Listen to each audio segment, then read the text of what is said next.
Welcome back for another episode of the Big O Podcast. I am your host, Julian Ortiz, and on today's episode, I am joined by a former rock star, former hairdresser, Much Music television host, professional ass kicker, and one of the greatest mixed martial arts experts in the game today, Mr. Robin Black.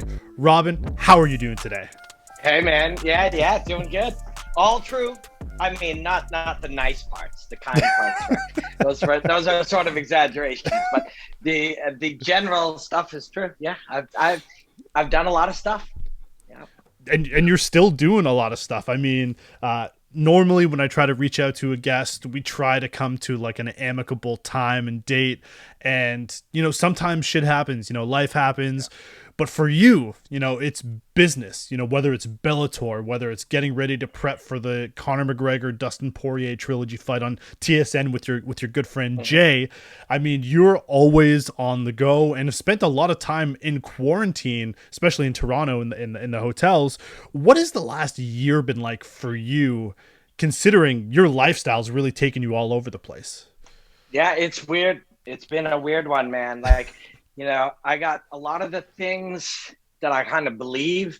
And, there's a certain, whether we all know it or not, we all kind of have our own philosophy, our own systems, the things that we believe, the things that we sort of, structure our thinking and our doing around. Sometimes some of us are very specific about some of those things. Sometimes some of us just kind of let it happen. That's a philosophy too. But yeah, there's certain things I believe in: hard work and adapting, and figuring out when is the right time to resist something, when's the right time to accept it. This is all part of the path of studying fighting, what I'm hoping to find. And a lot of that shit got tested for real. So what was it? March 13th, 2019. That's crazy, man. We're in the summer of 2021. So March 13th, 2019, I was in the Mohegan Sun in Connecticut, and Bellator was doing fights, and that was Friday night. And on the Thursday, the world started being like, hey, the NBA shut down, hey, all these things are happening. Thursday night they said, okay, no crowd, but we're doing the fights. And then Friday midday, people around the cage, there was somebody with a really bad cough, turned out to be a cold, not a virus, but they shut the whole thing down. I rented a car and I got in it and I drove home. And then, 8.5 hours. And then, Jeez. Yeah, do you remember those days where we didn't know kind of where things were going? We didn't know at all. And I had partnerships, Bellator being kind of my biggest partnership, where I work with and for them. And I just thought to myself, okay, what are we going to do here? And this is where back to those kind of philosophies of life that I believe, that I like to think about. It's like, okay, I believe we're going to, whatever we do, we got to come out of this better than we went in. We're going to spend time to develop, personal development, skill acquisition, learning, be fit, be healthy. I cannot just let this year go by. And so I didn't, I created different things that I could do from home for Bellator, and then signed other partnerships where I work from home. When the chance was there to travel, I took it. This is another one of those sort of philosophical things. I think it's I'm scared to do this. I'm scared of the travel. I'm scared of all the moving parts. It's a shitload of work, multiple COVID tests, all this kind of stuff. Someone else will do it if I don't. And does that mean they'd outwork me? Does that mean they'd outcourage me? Does that mean, no, they're not going to do that. I don't get outcouraged and outworked. People can be smarter, better, stronger, more talented than me, but they're not going to outwork me or be more willing than me. So I put those things into account, and here we are, summer, and it looks like the world is a little more open. But yeah, there was travel, there was COVID, there was hotels, there was loneliness and fear and anxiety, but I fucking did it, And I'm coming out of this fitter, smarter, healthier, and busier, and better at my job than I went into it. I decided I was going to do that. And there's usually two ways that people can go down different roads, right? You can embrace it and did what you did and saw it as an opportunity to get better at what you did and find different avenues that maybe weren't necessarily open to you before, but now you have a little bit more time and flexibility to figure things out. And then you have those who just say, you know what, the world's shutting down. I'm going to shut down. We start eating terribly. We stop sleeping. So believe it or not, we're streaming television shows. We're eating junk food. We're not really being healthy. And then all of a sudden, 2 years later, a year later, when things are starting to get opened back up, you have the people who thrive during COVID, who are ready to hit the ground running, and then you have those who are going to get a much slower start. I love to talk about mental health when we talk to a lot of our guests, and mental health is a real thing. A lot of people experience it. A lot of people develop challenges that they didn't even know existed during COVID. Did you ever at any point, with things being shut down and the limited interaction that you may have had with the outside world, did you ever experience anything or know anyone who experienced these challenging times? Yeah, for sure. Everybody I know had something. There's certain friends where you'd see them, we'd all pop out of our caves and you're like, holy fuck, he's not doing great. And you worry, and then you'd spend a little more time and try to like connect a little more. Yeah. I had a couple of meltdowns.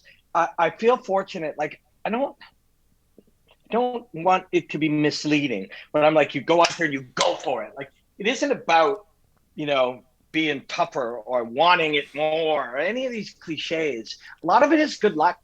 Everything is built a tiny bit. Like, wherever you are, whatever setting we're at, 0 to 1,000, whatever A to Z, whatever measuring system you want to use, wherever you are, the goal isn't to be somewhere else. The goal is to be slightly better than that. Like, right. Can I be slightly better? Can I be a little more equipped? Can I be a tiny bit healthier? Can I rest a bit more? Can I meditate a little? Could I get a little exercise? Like, is there anything I could do? And so when you say, oh, I was going to go after it, that's a little disingenuous, because the goal is to be a tiny bit better. We've had 400 and some days, maybe 500 days. I don't know. We've had a lot of fucking days. If you made a tiny incremental improvement more days than not, and it doesn't mean every day, but a lot of days did well, and there was a couple of falls, you're still edging forward. 500 days later, somebody could have learned Spanish or to play piano at this time. Yeah. You could have learned to edit software, design something. There's any number of skills you could do, but you have to believe it can be done, and you have to not fear it, and you have to realize it ain't about the destination. It's about tiny incremental improvements. But yeah, I had a few. Like, I got into there was a period where, I live almost 2 hours outside of Toronto, but here is where my studio is, and we can stay here as well. And this is where my high-speed Wi-Fi and my setup is. Right. So I looked at it. I'm like, what? I have a partnership with Bellator. And for 6 months, I didn't have shows. There was nobody fighting. There was nothing happening. I'm like, what can I do? What can I give them? My goal is to create value for a partner or an audience or whatever. This is what defines all of us in our work. So I got to do something. So I pitched different things. It's like, hey, what if I break down older fights? What if I go and bring in fighters, if they were doing rebroadcasts of old fights, bring in a fighter, Austin Vanderford, say, or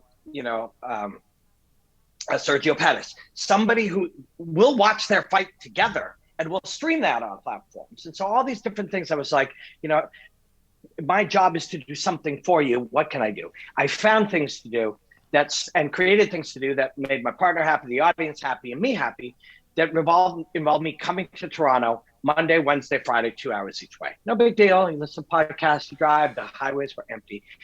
But I use that somehow as permission to eat junk food each way, both times, drive-through. Like, I'd get drive-through, I'd get a quarter pounder with cheese and 2 cheeseburgers. I'd get, like bad shit. And I was also jogging, because my wife and I were like, we're going to run and we're going to do yoga. Like, yes, there could be a cocktail, at 4:00 in the afternoon, but not if we didn't exercise. Like, we had to figure out how to give ourselves some structure. But when I went each way, that's 6 times a week. That's 2 burgers each time. It's 6 directions. That's 12 burgers a week. You're adding 4,000 calories. Jeez. Now, just gaining a bit of weight during COVID or whatever isn't the end of the world, but I started feeling bad. I started feeling anxious. I started feeling lower performance. I started getting grumpy. I remember getting grumpy on the internet, but I wasn't sleeping. And then you let it slip. So now I'm eating junk food. I'm not sleeping well. I'm experiencing stress because of all the changes and everything that I'm denying. And then I did the thing that we've all done at different times, and during periods like this, we do. I turned on the news. I started watching that shit, like brain garbage, right? Yep. Just four heads on there arguing with each other, none of which are informed about nothing of any real substance, narratives, sound bites, conflict, controversy. And all of a sudden, I found myself angry on the internet and like angry at the world. And I realized I had to stop and go, okay, wait, eating like shit, getting no exercise, sitting in a car, consuming brain garbage, not sleeping well, negativity creeps in. I must change this. I was able to change a lot of it fairly quickly because I understand it Right. and I've been healthy. So to realize and be able to compare it, but it made me realize a lot of people just live like that. They don't know that there's another way. They don't know. They deny that the addiction to angry news is harming them. They say it's helpful. They need the information. It's not true. It's not true. Then they eat that garbage and maybe not educated that it's eating better and a lot of our society just lives like that. And a lot of mental health is, and of course, mental health, as you said, is a super real thing. You Yep. know, you can break your leg, you can become depressed. It's all biological, right? But there are elements that make a broken leg or a biological depression or anxiety worse. And Right. that is diet, sleep, rest, exercise, right? So I did, but I'm very fortunate. I've had some incredible good luck in my life that has allowed me to see some of these things and know that they're true. Know that if you eat better, you feel a touch better. If you sleep better, you feel a touch better. And I've had that, and a lot of that is just good luck. One of the things that I've seen a lot through social media over the last, 14 to 16 months is everyone's sort of got like this new passion. For a lot of people like myself, it was, let's start a podcast. Let's find a way to interact with people. Even if we're not doing it in person, we can at least do it through a screen and get to meet and have fun conversations. Some people started cooking. Some people started a new hobby, learning a new language or something different to try to keep themselves busy. Is there something that you did or learned that was a little bit out of your norm over the last few months? I did a lot more reading and I did a lot more writing. Okay. So it wasn't like picking up a brand new thing, but like I have a number of books now, and I always get like kind of interesting books, weird, like cool little artistic books. And then this one has like, skeletons and stuff, but I just thought it was somebody's craft that they were making. They made and sold these. And then every day I would write in it. And writing is not a new skill, but this is a new habit. And it Right. really, really was helpful. A lot of, because I love my work and I'm really proud of my work and I'm really driven to like create. A lot of times I start something because I think it's going to help me with that. But this definitely helped me just with life. And I do it in the morning, sit down and I write a page. And not just what I was writing and the fact that I was getting something out, but it was not training me to, it was allowing me to allow myself to write without thinking, Right. just write. Not, and that sort of, free flowing expression, I think was newer to me. Now it all comes together in many ways. You don't know what leads to what. Like I've written a lot in my life. Right. A lot of that got to this, train of thought, freedom of expression. Like, what do they call it? It's called unconscious expression or something. There's different terms for it where you can freely write it. Some of that Right. is from practicing writing. Some people can freely play piano. They don't freely play piano because they sit down at it and one day they can do it. They play piano consciously through much of their life and then eventually they can do that. I did fortunately get a piano. Somebody in my town was giving it away. If anyone could move it, they could have it. And it's a big, beautiful old piano. And so I actually, my friend Elias Theodoro, who used to fight at the UFC, he's on a winning streak since the UFC. His brother has a company that moves stuff. And so he helped me get it all organized. And I got a piano slightly before. So we've been playing that a little bit too. the one thing I didn't do that I really wanted to do, I guess I wanted to do it. I believe I want to do it, but is I don't really cook, right? And I'd Okay. really love to cook, and I'd really love to cook, more for my wife, but I don't, and I think I'm afraid somehow. So it's something something I will work on. So going down the road of piano and cooking, people Yeah, learn the guitar. One of the things that they want to eventually get to is, the masterpiece Stairway to Heaven, right? Like that's yeah, always like the yeah, yeah, let's get yeah, there. yeah. For piano, is there a song that you are inching towards being like, I want to make sure that one day I can Mm, play this song? really good question.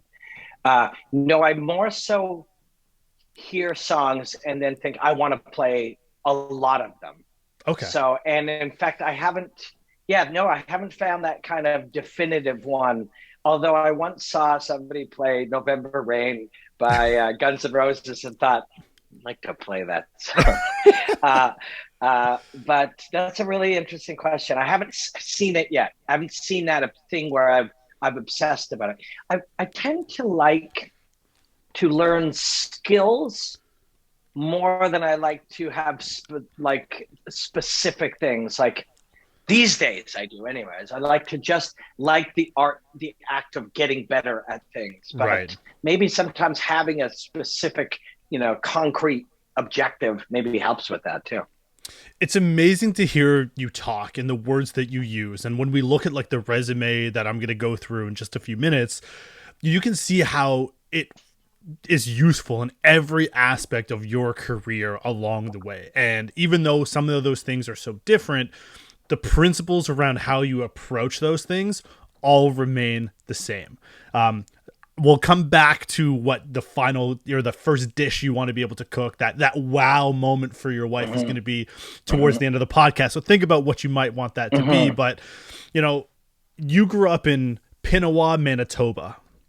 What was life like in Manitoba for Robin Black? So there's a lot of these things when I think of them now, they're just variables. And the variables that I got exposed to were really, really interesting. For me, at least, I found them interesting, and I find them interesting now.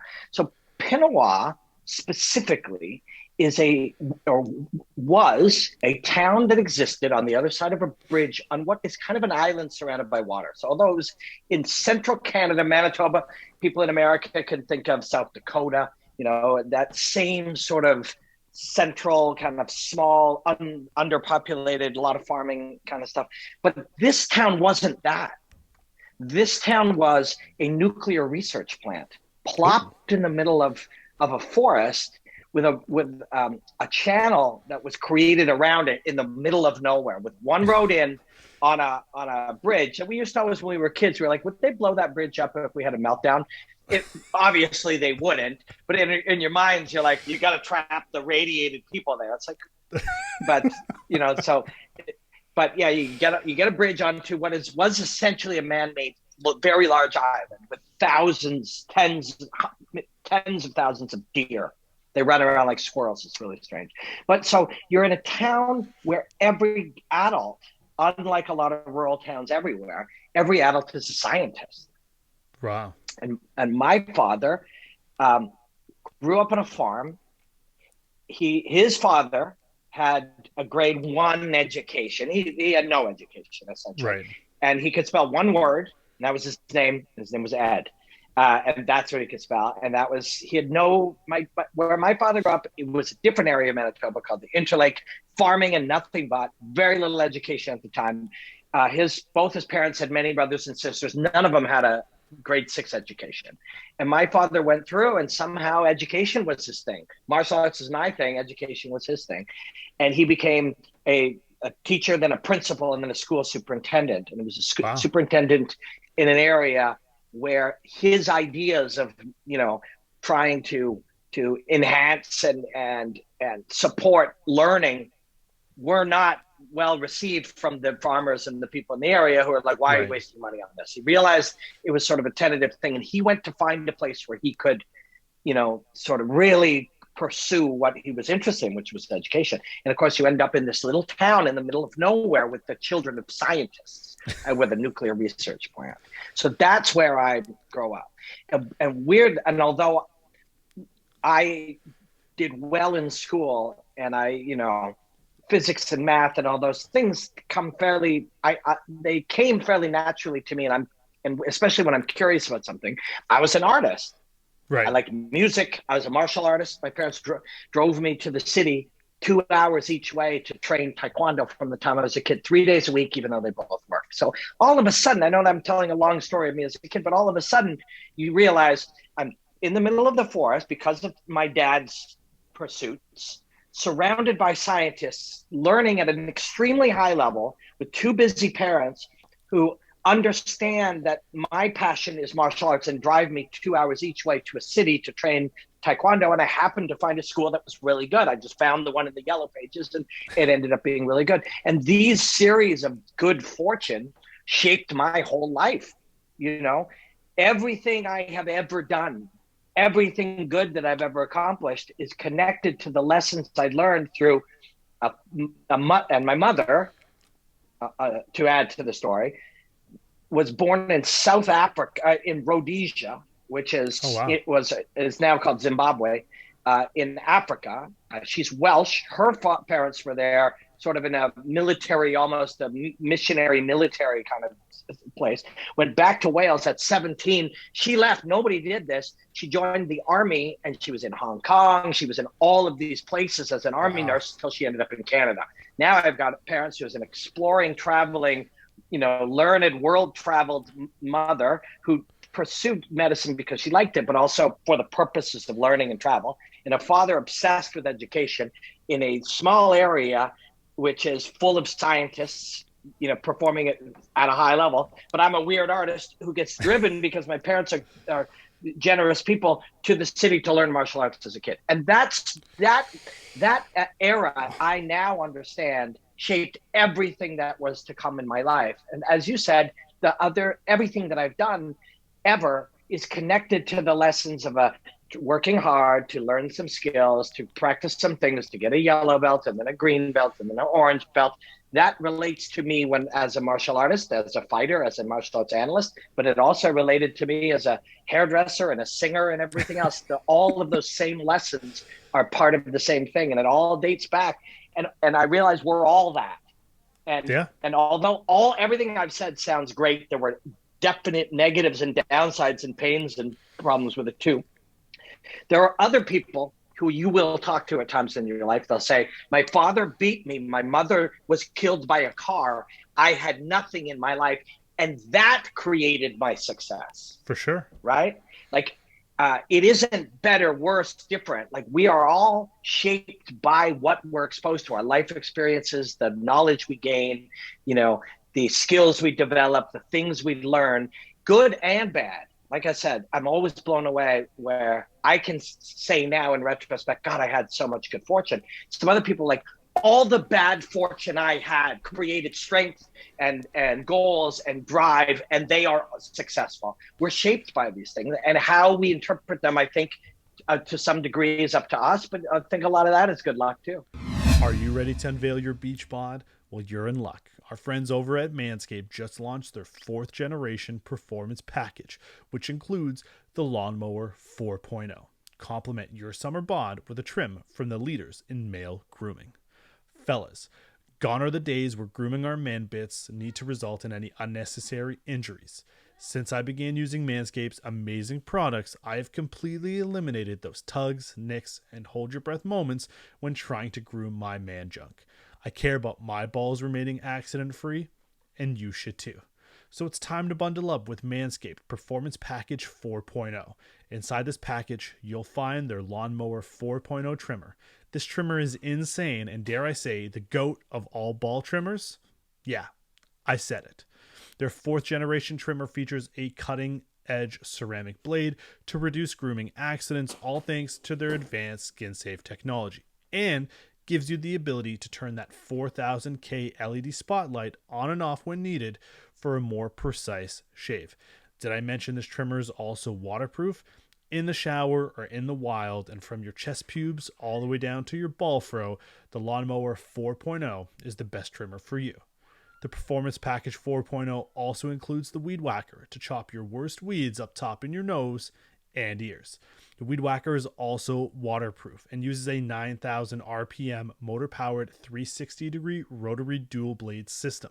This nose and ear hair trimmer provides proprietary skin-safe technology, which helps prevent nicks, snags, and tugs in those delicate holes. Seal the deal with Manscaped's liquid formulations. Before heading outside, use the Crop Preserver ball deodorant to keep you on your game in the heat. Then after trimming the lawn and whacking the weeds in the heat, give your beach balls a boost and use the Crop Reviver. Manscaped even threw in 2 free gifts in their Performance Package 4.0, the Manscaped Boxers and the Shed Travel Bag. Bring your comforted boxers to another level. To get 20% off and free shipping, use the code TheBigO20 at manscaped.com. That's 20% off plus free shipping when you use the code TheBigO20 at manscaped.com. Escape the shrubs and weeds this summer and shine with Manscaped. Yeah, I mean, we hear always those inspirational stories that, you know, people come from nothing, like you said, no parents, no food, you know, welfare, any of those challenges, and they rise to the occasion. I mean, Donovan Bailey shared a very similar sentiment when we spoke, and he said, you know, his parents, he grew up with tons of love in his life, tons of support, and that's what allowed him to succeed. And without that, it would have been challenging, but he didn't grow up with the same challenges that some of athletes, actors, musicians, people of just the general world, you know, have to go through. And so it's nice to hear that it's not always just about you having to struggle in order to make it, but you can come from a good household and do it as well. And, you know, the first reference you make that people of a younger generation might not be so hip with is you mentioned the Yellow Pages. People of today's age aren't going to know what the hell a Yellow Pages are. They don't even know what like a phone booth is anymore. It's wild. Absolutely, so crazy. The Yellow Pages literally are physical yellow Google. You know, you would, I mean, there's a lot of things now. I'm 50. I can't believe it, you know, which is scary too, because I hope I get to live, you know, and at a reasonably high performing level at 80, so I can keep learning and keep peeling layers of things I love to do. And so I hope I can, but as you age, you do gain knowledge and experience and understanding if you're looking, but you also lose time. But as this time has gone by, certain things will come up and we'll have a conversation about something that we did in 1997. And I'll realize there was no Google, or we didn't have a cell phone. So how did we do it, you know? And it's wild how much the world changes more now, I'm sure, than ever. It's funny because if you were to take like your pinky and your thumb and put it up to your head, a younger generation may not know that you're, you know, imitating a phone call. Right? Like they're so used to like the both hands and the thumbs going, like the Twitter fingers, that they don't even understand like the icon of a telephone. It's crazy. That this is shaped like a telephone. Exactly. There's there's certain things. There's lots and lots of things that are icons now that would, if you don't know where they came from, it's just a picture of something. Actually, this one doesn't line up to it, but have you seen, you know, an emoji of somebody giving the finger? Yes. See a little emoji of that. Yes. That is a digital representation of the physical shaping of a hand to represent some words that are made with a throat that shape in such a way to that represent an intent. You know what I mean? Like we're layering and layering and layering things. You know, go fuck yourself. Without the words, you have an intent or a psychological idea. We have eventually created language. So now we take that psychological idea, we use language to express it. Later, we take this psychological idea and we take the words and we represent the words with a gesture. Then we take the intent that as represented by words that is then represented by a gesture, and we create a digital rendering of it. And Yeah. that isn't anything new, but if you pause and think about that, about how we are changing the way we think and communicate, that something is lost and gained in each of these layers, you know? Yeah. No, I mean, something as simple as today's generation of school age kids aren't going to learn how to write cursive, so they're not going to know how to sign their name. Something that Yeah. you and I have done, I bought a house, I buy a car, Yeah. I have to sign. I went to the store today and I had to Yeah. sign that I picked something up. The next generation of children aren't going to even know what that is, because it's going to be like a tap, or it's going to be just like printing their name in block Yeah. letters. But I mean, everything changes and everything evolves, and it's interesting when you take a step back to see just how crazy the world changes and how fast it adapts when things are coming up. And it changes our minds and experience and connection to the world. Not better or worse, just different. Yeah. The reason I write is because I find the physical expression of language changes the way I relate to it. When I Right. type, I believe that is too, but not in the same way. This is a very surface level, knee jerk thing I'm about to say, but I feel like I am more poetic when I write with the shape of my hand, and Right. and more mechanical with that. Now that may not be true, or it may be a feeling that is not accurate. But if it is true, maybe it's something about the artistic connection to the hand versus the other one is about the organization of letters, and this one's about a physical artistic expression. I don't know. But that doesn't sound like much. But if you have hundreds of changes like that, all of a sudden we are different. Again, not better or worse, but different. And with differences comes different interactions, different societal things, different natures of the world we live in, and different's fine, but novel, new sometimes is jarring, not just for the other people, but for the structures. If we think different, we communicate different. There are structures, our politics, banks, commerce, they change. Crypto changes commerce, but so does our thinking. So does the way we connect to money. So does what it represents in the way we put together the puzzle pieces of the world around us. It's freaky. Shit like that is freaky to think about. I see this one all the time, that I'm trying to communicate with my thing, which is martial arts, with people.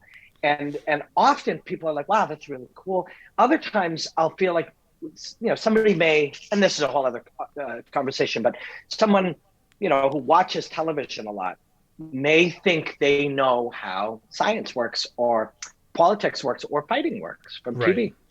You may not do fighting or study it or actually know it, but if you hear commentators and people on television say things enough, you believe that's the thing. But that's not the thing. That is a super general, for the purposes of entertainment and or selling, commercial space or whatever, very, very rudimentary interpretation of the thing without all of its deep connections. And so television has changed the way people understand the world around them. The more of it they watch, the less they think in terms of the variation in the world, and more they think in terms of this means this and this means this and this is like this and this, and everything feels like it's structured, and the world isn't simplistic. The world is incredibly complex, but television makes us believe that simple interpretation of it is the real thing. So you share very similar, at least in my mind, a very similar comparison to that of Joe Rogan. And I'll unpack this a little bit. When I first started watching the UFC, I finally see this guy, this bald-headed dude, and I'm like, wait a second, I know this guy. He used to host Fear Factor. I'm like, oh, crazy. Joe Rogan is now commentating the UFC. That is pretty amazing. And then all of a sudden I started to do a little bit of like research, and you hear rumblings, Joe was Taekwondo, and now we go on the YouTube machine and he's showing how to do like sidekicks to GSP. And we're thinking, wait, GSP, welterweight champion of the world, is learning from Joe Rogan. And then, you dive in and you realize that Joe's been practicing martial arts his entire life, and he is a certified badass. But him coming... He's a martial arts expert. Yeah, martial arts expert, and him coming to the UFC not only added a different level of commentary and analysis that Yeah. we aren't used to in basketball and hockey and baseball and all of those things. He brought a very different perspective and energy and changed the way that we interpreted sports. He was able to break things down very simply, Yeah. but also explain for the person who is training in martial arts at an expert level and explain why this happens. You know, one of the famous things, and you've talked about it before in interviews, you know, blood and sweat. Does that make it harder to get someone into a submission? Yeah. So is it better to try to submit them later, early in the fight rather than later? And again, it's like, wait a second. It makes sense, but we never thought about this until Joe brought it up to us. And the comparison to you is, I grew up watching you on Much Music. You know, you were a VJ host. You were a judge on the VJ Search on Much Music, and you got to play that like Simon Cowell-esque kind of role. And then you obviously start doing the Cage Fighter documentary show for Much Music, and I looked at you in a very different light, and I'm like, wait a second, Robin Black is also a certified badass. And then you find out martial arts has been in your history from a small child. We're just now getting a piece. And then you fast forward 10 years, 15 years, and you are getting praise from the top experts in the game, but you're also excelling in your own right. And I have to say this because I wrote this down, and I want to make sure that I get it absolutely correct. You know, you have come up on social media with the amazing like 60-second breakdown videos, and you cover everything from MMA fights to animal encounters in the wild to my recent favorite video, Intergender Fighting Championship, featuring Beta Steve. The title itself, I was hooked. I watched it like 5 times in a row. You know, are these videos sent to you in order to break down, or are you finding these organically through the internet and saying, hey, this would be a fun thing for me to do and the audience will enjoy it? So the first 1,000 probably I found. And as I started, people started to like them. They would trickle in. Somebody would be like, or I get tagged. You know, we need a big breakdown, or like however people will put it. So and now it is probably, although lately I feel like the ones that are obviously like, Robin, you should break this down, are not the ones I'm as interested in now. I'm looking for nuance and strange stuff. But yeah, they came about because I made, you know, even the word now, people will say, hey, do a breakdown. Even that, to me, if that's a thing, I don't want to do that thing. It wasn't supposed to be a thing. It wasn't supposed to be a formula. I don't like formulas. Like, I don't like overly structured ways. I understand we need certain structuring and organizational things, but I also want to be free to just do it anyway. And so it's like a breakdown would be, this is his stance, this is how he kicks, this is how he punches, this is what happened. Let me show you again. Let's do a zoom. Look at this thing. Think. I'm like, okay, I got to get away from that, because that was never the goal. The goal was to enrich the experience as best as possible. But so I built it when I did. If somebody were to go on YouTube and go Robin Black Fight Network, you know, breakdown, put in Carlos Condit was an early one, Uriah Faber, there was some early ones, maybe 2012. There was no such thing. Like people had done it in football and stuff, but there was no such thing, an arrow, a zoom, a circle, whatever. It just didn't exist. There was some in print where people, Jack Slack was an OG, and there was a couple of OGs who wrote about, hey, this is what this technique is, but it just didn't exist. And I worked at a place called Fight Network with a bunch of people, and we created these things. Later, other people started to do them. You know, John Gooden and Dan Hardy, who are both friends, I like them both very much. They said early on that mine were part of the inspiration, which is super kind. And Brian Stan used to talk about them even early on.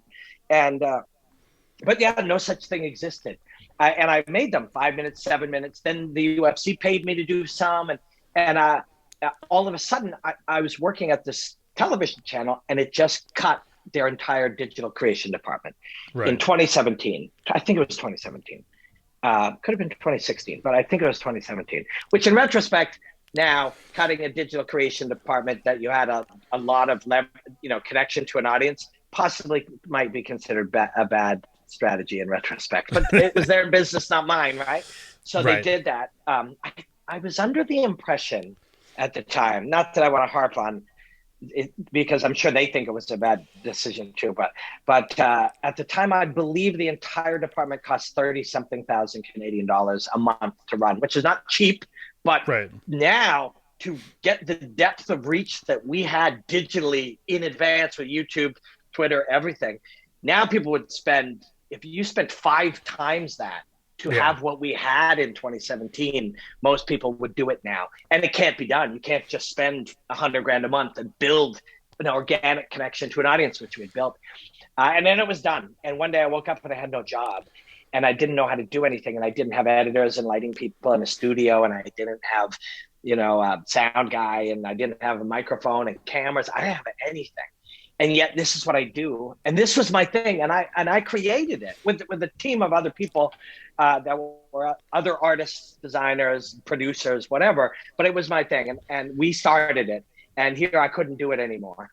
And so I bought an iPad, and they were 5 minutes deep, complex, me on TV in a camera, or in an expensive suit with multiple cameras and lighting and everything. Bought an iPad, got some things, and eventually, after a few days of work, figured out how to rip a video and edit it, and then put my voice on it. At first, I didn't have zooms and circles and arrows and stuff, but I built something, and I did a video, and I was like, you know what? I think I can do this. And it was a minute. And I think very early, I literally just said, I'm Robin Black, and this is your 1 minute breakdown. Yeah. I just said it. And then I made it, and I was like, and like 400 people watched it or something, and they liked it. And I thought, I could do this. I thought it'll take 1,000 of them. I'll have to make 1,000. 1,000's a fuck of a lot. This took me 2 or 3 days to make at the time. And like, I'm going to have to make 1,000 of them. But if I make 1,000 of them, I'll build up my skills in all this editing and graphics and sharing and cutting and voicing and all of these things. And I'll get better at everything. And eventually it'll be a thing. And I said to myself, that's a lot of work, but you know what? I really like doing it. So even if it doesn't work, I think I'll enjoy the process. And then I just started. And I think it was at about 600 or 800 where somebody paid me something I always wanted to give them away to the audience for free. Right. But somebody paid me to make one for like an upcoming fight or something.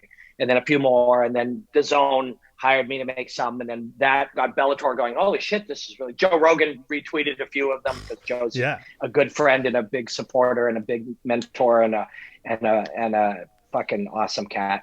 And that helped a lot. And he retweeted one that I put out with DAZN of a Bellator fight. And Bellator was like, hey, those are really good. And then I started working for Bellator. And all of a sudden, it took about 4 years. I spent and invested myself all of my money. Whatever. I believe you get a day job and you fucking work your ass off and you make nothing. And I turned down CBD money and Right. whey protein money so that I could just make it so the audience could have it for free. The more Right. I made, the better I could get. The better I made them, the more it would give value to the audience. And I just started. And here we are 4 years later. I make a really good fucking living. I do it all day. And people like it. They've been viewed 1 billion times, over 1 billion fucking times. And and it's a thing now. But it takes a long time, it takes a long time and a lot of work. And for some people, maybe 6 years to work on something and turn it into something that's meaningful. But I did it, and I'm proud of it. And that's something that's sometimes lost in an era or generation of instant results, where we want to post something, we want it to get like 1,000 or 100,000 or 1,000,000 views, and when it doesn't, we're like, oh shit, maybe we suck, or maybe we're just not going to get into it. But it does take, it takes years in order to do it. And you made it very easy for Joe to retweet, because like your shit is fucking awesome. I love it. Obviously, based on the comments, UFC, mixed martial arts, people love it. Just general people love it. The comments are hilarious. Sometimes you can just get lost in threads of what people are saying, and it's so funny. Something like Beta Steve, for whatever reason, just stands out in my mind in the intergender championships. But there's definitely some stuff I want to get to before, because I know I don't want to keep Let it me tell you too about long. intergender. First of all, Yes. I created the interspecies fighting championship. Yes, In you fact, did. and that was animal versus animal. And I actually trademarked it because I know one day I'm going to make a show in an environment with a larger budget, and I'm going to do it maybe on a set, and we're going to turn it into. I could pitch that shit to A&E right now or one Oh, of these easy. networks, and it's also the key if you're going to make something is you have to make it so that it couldn't just be reproduced by anybody, Right. right? It has to be connected to you, and the way to do that is by making it honest, real, passionate, funny. Your personality becomes a part of the fabric of the thing. So anybody they couldn't use interspecies fighting championship, but they could use cat versus dog and make it. It's not going to be the Right. same. But so then I went to intergender, and when I did it, it actually existed already from a Oh, genius, a true genius. The word intergender. I think it was right. intergender something else, but wrestling based. It was Andy Kaufman. You remember Andy Oh, Kaufman, yes. the genius? He Yes. did, I believe it was called the Intergender Champion of the World or something. And he used to go into, and of course this is horrific. And now we're not yet at the point where this would be funny again. It Right. was, maybe it would, I don't know. It was so extreme that he was mocking anyone who would do it. He would go in and he would be standing there wearing pajamas and say he could beat any woman. And he would say, it's like this.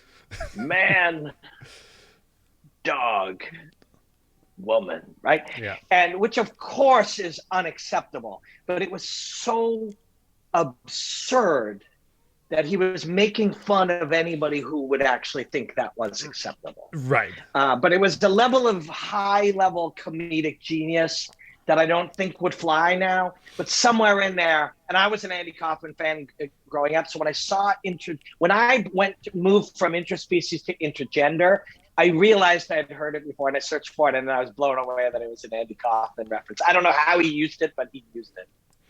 Now I want to talk about challenges, right? And we talked about it's not just all rainbows and butterflies, but we go through some challenges. And one of your biggest challenges came in 2006.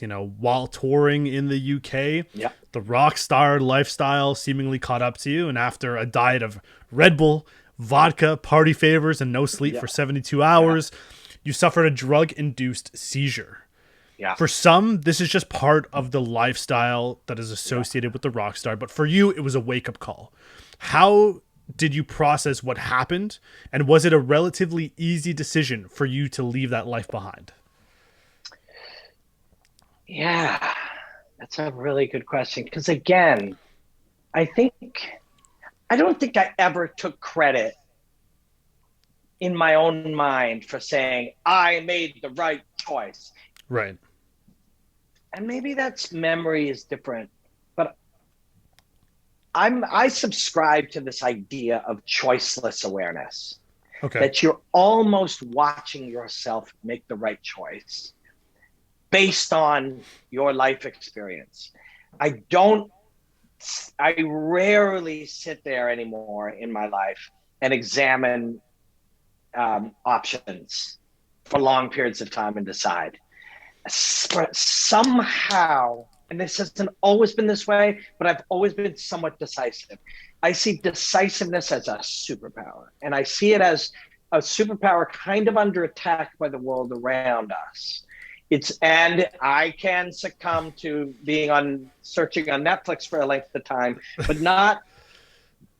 but I'll resist it. Right.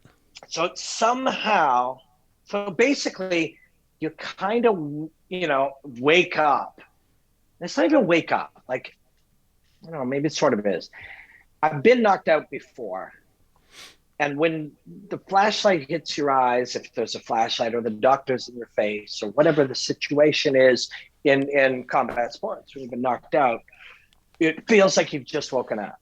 Now, When I was knocked out, when I saw the video, I actually was kind of moving.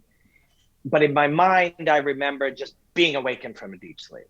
And the seizure was somewhat similar. I can remember the feeling of having a seizure. And so I started to feel something sort of, and literally you feel your arms start to seize. There's like an Right. electricity kind of shooting into there, and you start to lock up, and there's a panic. Like, something's wrong, and like, because it's unfamiliar. And so I had a bit of a panic. Apparently, I said something like, quick, throw some water on me. Or I kind of remember saying that. But so Right. I remember that, but I remember separately just like my friends kind of looking around me, and I was lying down and they were all looking at me and they looked shocked. And I Right. kind of woke up okay. And then I don't know actually to this day how long between the stat and then them looking at me. I don't know. If and when I'm chatting about it ever with any of them that were there, I'll have to ask. And I think I have. And I was under the impression it could have been 20 or 30 seconds, but I'm not sure. Could be an hour, could be two Right. seconds, could be nothing, could be off and on. That's what happens when you detach from your consciousness. There's just a gap. Something. It's like you turn the channel, and it was from here to here. But I knew kind of I was pretty, serene about it, and definitely within a very short time, I was thinking to myself, "Okay, you really fucking done it this time. Like, you really, this is not a joke." Yeah. And then that was about within the 36 hours of flying home, and the next day and the flight home, there was pain in my body. I guess there's some type of enzymes or something that happens. There's pain, a lot of pain in my body. Now, by the time I went to the doctor, within about 2 days of that, I had already kind of decided, okay, you got to, like, you must get your shit together. But I think I kind of meandered so far from what was sort of a comfortable way, what felt like the authentic way I live, Right. and which is somewhat healthy, motivated, driven, purposeful. Living with intention, and moving my body, and like that the idea even of change everything just felt like so natural. I don't know, but it's also good luck. It's you don't control your thoughts necessarily. Certainly not Right. in situations where you don't have your shit together. Whether that's whatever issue you might have. And through good fortune, my thoughts seemed to go the right direction. And it didn't take long. I started training martial arts again within a week, and as soon as I had five, and I started jujitsu actually, which I never trained, and I loved it right away. I loved the newness of it. I loved the unknown. I loved the starting from scratch. I went back into, punching and kicking martial arts, which I'd done my whole life as well. But the jujitsu was so appealing, and within weeks, that was it. I was never going back. And that was, and that doesn't mean you weren't going to face challenges of, Right. you know, of eating poorly, drinking too much, any of these things that anyone can face. But it did mean that the trajectory of my life was changing, and that was a certainty, and that was an absolute. And that was, I think it's, again, there's a certain amount of good fortune, things you've learned, things you've been exposed to, some of which is good fortune. And just, your own thinking happened to go the way that you're glad it did, because sometimes you control your thoughts, and sometimes your thoughts control you. And this was one of those ones where my thoughts controlled me in a good way. So Speaking of your thoughts, last hard hitting one to get you out of here on. You've recently talked about the UFC not feeling cool right now. mhm. And they've obviously made, and that's some references to some of the Yeah. challenges that they're currently experiencing. For casual fans who only see the weekly Saturday night cards, what exactly is going on behind closed doors? Hmm. Yeah. Um, so I think, generally speaking, if you go to the macro, if you get almost anything to analyze it, like to really deeply try to analyze it, you're trying to look at big picture and small picture, and then you're trying to, and small pictures, there's many small Yeah. pictures, and then you're trying to figure out how the small pictures plug into the big picture and how it all affects each other. But I think the biggest issue when I say that the UFC doesn't feel cool right now, it just doesn't. And it's not just because I'm wearing a Bellator shirt or commentating Game Bred Fighting Championship, bare knuckle martial arts, or doing karate combat. It's not just because and I still cover the UFC on TSN, on Yeah. Sports Center, like on televised Sports Center, like a dream gig when you're a kid. In fact, I would have never even dreamed ever in a million years that I would be on Sports Center talking about the UFC. So I'm thrilled to do that. But I feel bad that I'm saying this, considering I'm gainfully employed to be a part. But I analyze the fighting, and the fighting's still cool. But it's really difficult for any company. And so now we go to, to the macro. It's really fucking difficult for any company to somehow be the truest mainstream corporate expression of something and cool. Right. I don't know of anyone who's done it. And if they have, the UFC would be one of the few. And if and when some companies do it, it's not for very long. Coca-Cola isn't cool, right? Right. You know what's cool? All these cool different sodas. Budweiser's Right. not cool. Craft beers are cool, right? Yeah. I don't know what the example of this in sneakers is, but everything has this challenge. This isn't a challenge of humans expressing combat in a cage. This is a challenge of growth. Right. You cannot be mainstream corporate and cool at the same time. And so trying to hold on to it is difficult. And even if you are, you mentioned that a kid wouldn't know this, then they're really not going to know what I'm talking about when I say this. But big arena rock bands, Journey and bands like this, all of a sudden punk rock or grunge or whatever comes along. And it's cool. It's just so cool and so different. And then what happens to punk rock? It becomes corporate bullshit. And it's not cool. And then something else cool comes along. Why? Of course the UFC would face that exact same challenge. Of course it would, right? Yes, it's a sport and it's a business. And it's a large corporation and it's an entertainment conglomerate, but it's also an art.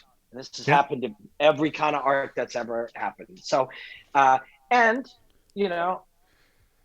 are other factors. The audience changes. So the game of, hey, we are we run this thing, this guy's going to fight, or if he doesn't like it, he can sit. Well, the audience now sees behind the curtain. They get a little bit of information. Being a bit of a, overly strict and overly structured and overly rule. Wait a second, aren't you the UFC? I thought you were cool. Why are you like this? Why are you like my dad? Why are you like the school principal? Why are you being so corporate, right? So they're just, right now, they're not the coolest. However, when Conor McGregor fights Dustin Poirier or, Nate Diaz fights or whatever, we don't care if they're cool.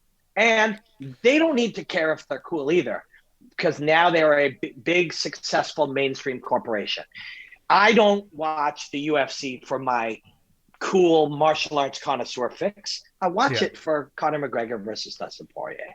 I go to Biloxi, Mississippi and sit beside a cage when Jorge Masvidal puts on a show and commentate, visceral fighters fighting, or I go off and fly halfway around the world to commentate the best karate fighters in the world in the Karate Combat Pit, or I fly to Southeast Asia to commentate 1,000-year-old Burmese bare knuckle martial art when I want cool connoisseur, different flavors, textures. I don't get that from the UFC, and Bellator, I work covering the UFC as well as Bellator. But Bellator feels a little bit more like a craft beer to me.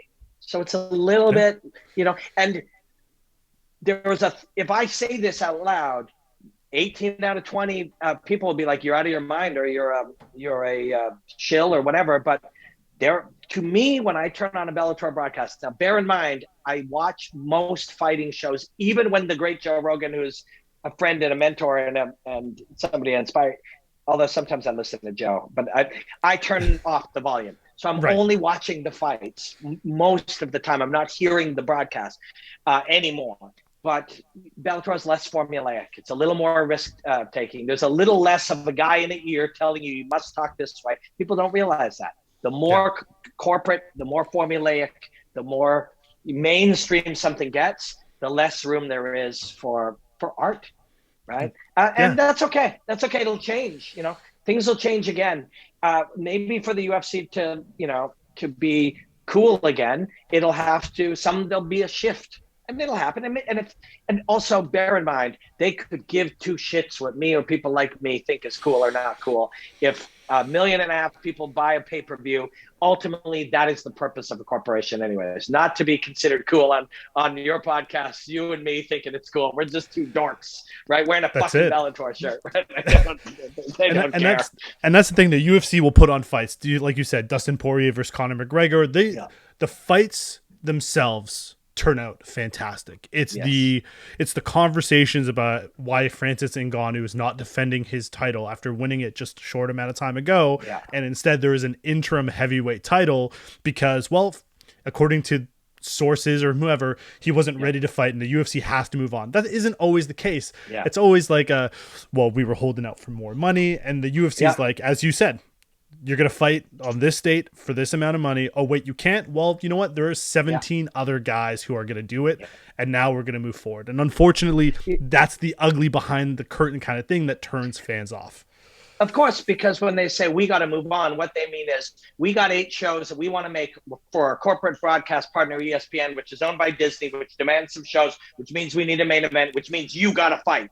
It's like, I just won this belt. I can fight in August. Well, too fucking bad. We need a belt to be on the thing because we have a deal with this corporate broadcasting partner that says we will have title fights. Therefore, we have to create a belt.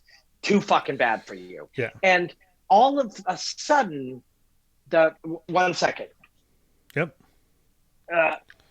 My little 15-year-old Chihuahua needed a little loving. My little 15-year-old Chihuahua is wandering around, and he needs assistance.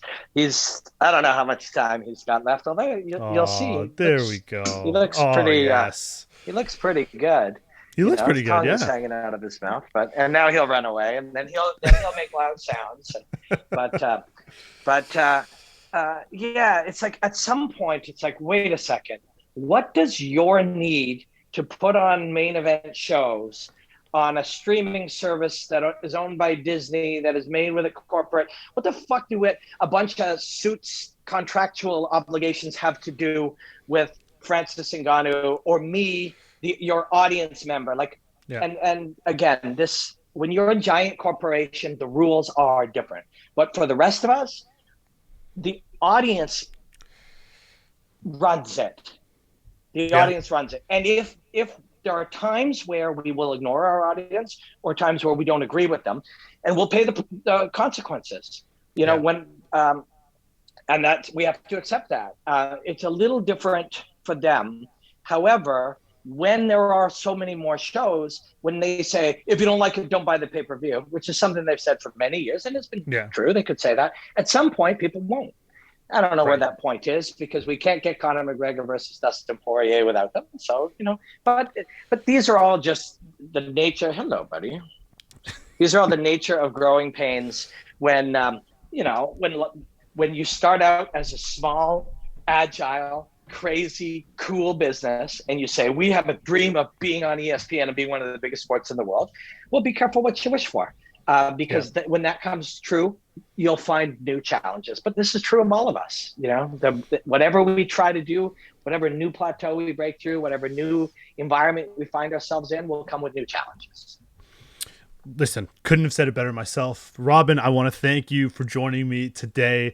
If people want to hit you up on social media and follow your amazing content and even see the upcoming preview and analysis that I'm sure is coming to SportsCenter with your man Jay for the Conor McGregor, Dustin Poirier trilogy fight happening on July 10th, where can they find you?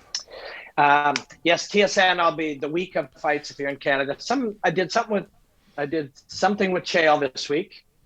So let's do something with Jay on, right? Aaron, my buddy. I'll do 2 breakdowns for TSN. So in Canada, lots of coverage of UFC. On